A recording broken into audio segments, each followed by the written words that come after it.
Hello everyone, we are small group discussion B10 from the Medical Doctor Profession and Education of Udayana University in the year of 2022. Today, we will discuss our student project presentation entitled Clinical Use of Systemic Antifungal. Hope you enjoy it.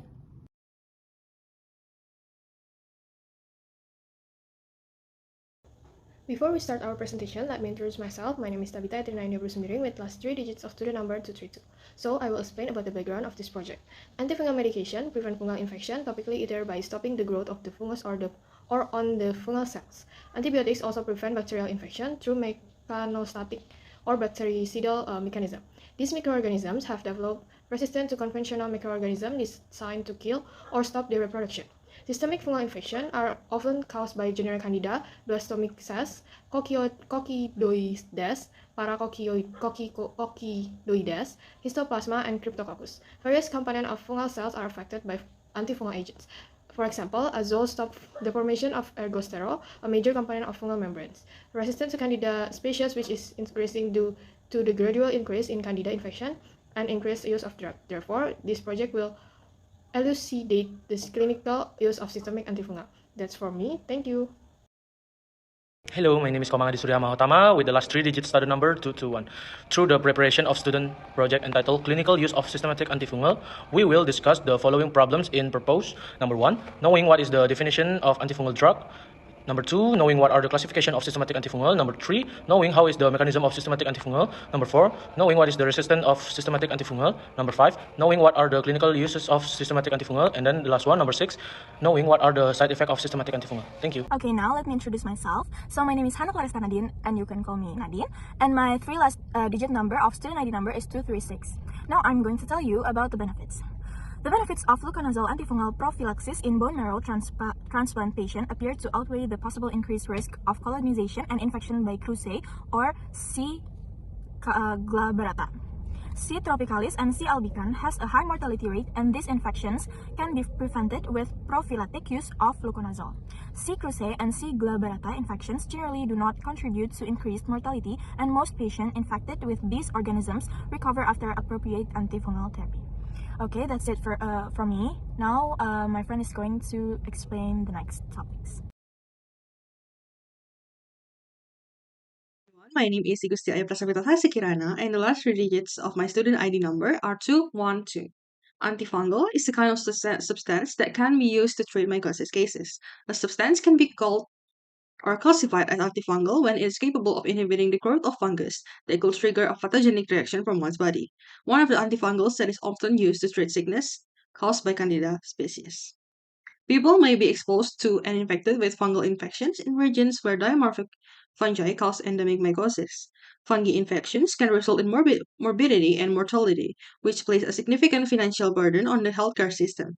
As a result of severe medications such as anti-cancer chemotherapy, long-term corticosteroid treatment or organ transplant, and immunosuppressive illnesses like HIV/AIDS, such infections are highly common in immunocompromised individuals. New and developing fungal pathogen species like Zangomycetes, Fusarium, or Scedosporium families, however, have grown in significance as etiological agents of infectious mycosis. Antifungal chemotherapy is typically necessary for fungal infections because fungi are eukaryotes and many potential therapeutic targets are also found in humans. Developing novel antifungal medication is more difficult than creating new antibacterial ones because there's a higher danger for the host damage. For the treatment of fungal infections, 4 groups of antifungal medications such as azoles, echinocandins, polyenes, and pyrimidine analogs are currently utilized orally, topically, or intravenously. Due to the rise of strains that are resistant to the available antifungal medications, significant effort has been made to create novel medications that target the formation of fungus proteins, lipids, and cell walls. That is all from me. Thank you. Okay, before I start, my name is Nimadia Piliadu Sisyanti with 3 last digit of student number 229. In this presentation, I will explain about the classification of systemic antifungal. The classification of systemic antifungal can be divided by their mechanism in destroying and also damaging cells of fungi. 4 main classes of antifungal agents such as polyenes, alumines, echinocandins, and also azoles. Polyenes are a class of broad-spectrum antifungal compounds with a cyclic amophilic macrolide substructure, which are derived from a species of Streptomyces bacteria. The example of polyanes are amphotericin B, which may be used to treat a variety of fungus infection, and nystatin. And the second one is L-aminos. L-aminos are synthetic antifungal agents that are effective in topical and oral treatment of dermatophytes, which are a fungi that infect the skin and other integumentary structures. The example of L-aminos are terbinafine and also natifine. That's all for me. The material will be continued with my friend. Thank you. Hello everyone, my name is Farel Armando Damanik with the last three digits of student number 243, and I'm going to explain about the classification of the systemic antifungal drugs. There are four major classes of systemic antifungal drugs. The first one is polyanes. Polyanes is a class of broad-spectrum antifungal compounds with a cyclic amphiphilic macrolide substructure. The example of polyanes is amphotericin B. The second one is alliamines. Alliamines is a synthetic antifungal agents which are effective in the topical and oral treatment of the dermatophytes.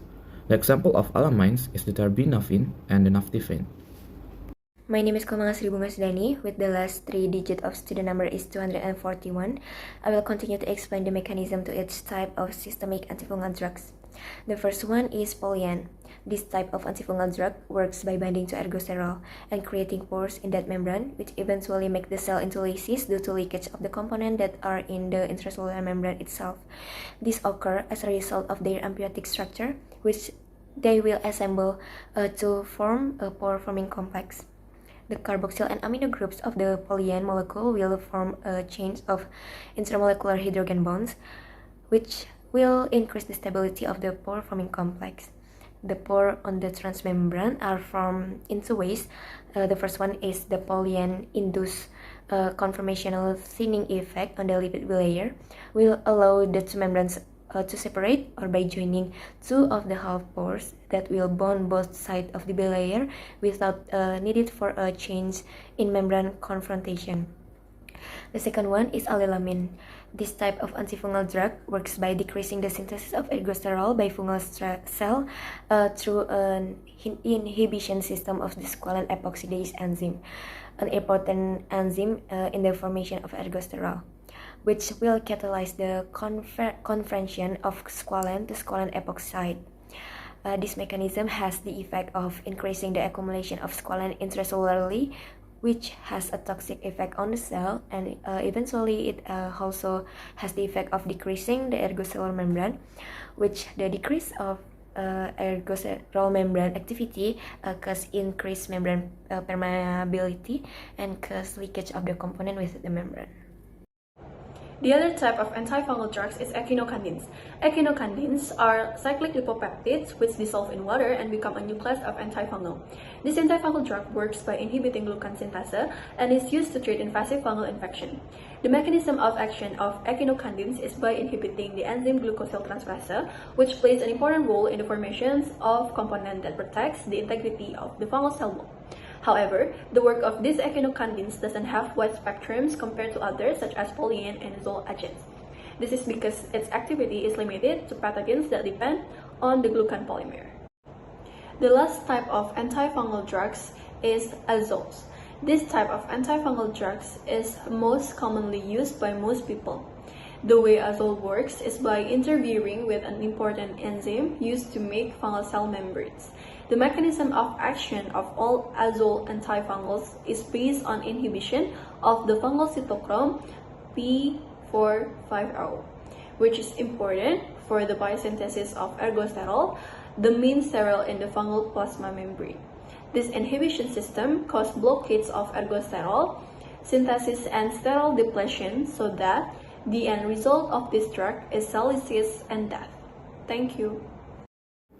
Hello everyone, my name is Farel with the last three digits of student number 243, and I'm going to explain about another topic, which is the resistance of systemic antifungal. So with the development of medicinal antibiotics, we have managed to also pick up some resistance from the microbe. One of them are the fungi. Antifungal resistance have become a significant concern to those who are dealing with patients that have a high risk for invasive mycosis. For certain fungi, invasive fungal infection can have such a high mortality range from 20% up to 50%, which suggests substantial antifungal drug resistance. Majority of patients with an invasive mycosis develop what is called a clinical resistance. Hello everyone, my name is Rafadiar Rafadri, and my last 3 digits of my student number is 244. Okay, so these are the 9 factors that specifically define the clinical resistance phenotype. Okay, so the first one, misdiagnosis can lead to treatment resistance. The second one is the patient final state of immunosuppression is so negative that antifungal drugs are unable to overcome the lack of an effective host immune response. The third one, fungal inoculation in the host may be an important factor in resistance to therapy. The fourth one, intrinsic pathogenicity or virulence of fungal strains can induce resistance to treatments not directly assessed by fungal susceptibility testing. The fifth one, pharmacokinetic and pharmacodynamic effects can be used to understand drug resistance. And then, the location of site of infection might have a significant role in resistance of the drugs. The seventh one, duration of treatment may be a factor in drug resistance. And then fungal infections that are disseminated live in the new age of clinical world where several new anti-cancer and anti-inflammatory agents have been used in some patients which produce collateral damage on the invasive fungal disease. And the last one, a key clinical resistance factor for successful treatment of invasive fungal disease is successful treatment of the underlying disease. That's all from me. Thank you. Hello, my name is Janerska Pramesri with the last 3 digits to the number 208. So now I'm going to explain about the clinical use of systemic antifungal. The first one is Paulinus. Amphotericin B or AMB is the first antifungal medication authorized for clinical use in systemic fungal diseases, and it may be used to treat a variety of fungus infection including mucormycosis, aspergillosis, candidiasis, and cryptococcosis. The next one is antimetabolite. Is for the treatment of severe cryptococcal pneumonia and cryptococcal meningitis, and it may also be used as adjunctive treatment, most commonly in conjunction with IMB formulation for difficult to treat invasive infections. That's all from me. Thank you. First, let me introduce myself. My name is Komang Tangkas Agnes Triana with the last 3 digits to the number of 224. And now I will explain about clinical use of systematic antifungal. Echinocandids are first-line treatment for candidemia in adults who are neutropenic or not, and they also play a part in some other invasive disease. Echinocandin therapy at high doses could be utilized in current endocarditis, cardiac device, or suppurative in tests of thrombopelitis brought on by a Candida species. Echinocandids also play a role as part of a combination therapy for invasive aspergillosis or as salvage therapy. Fluconazole.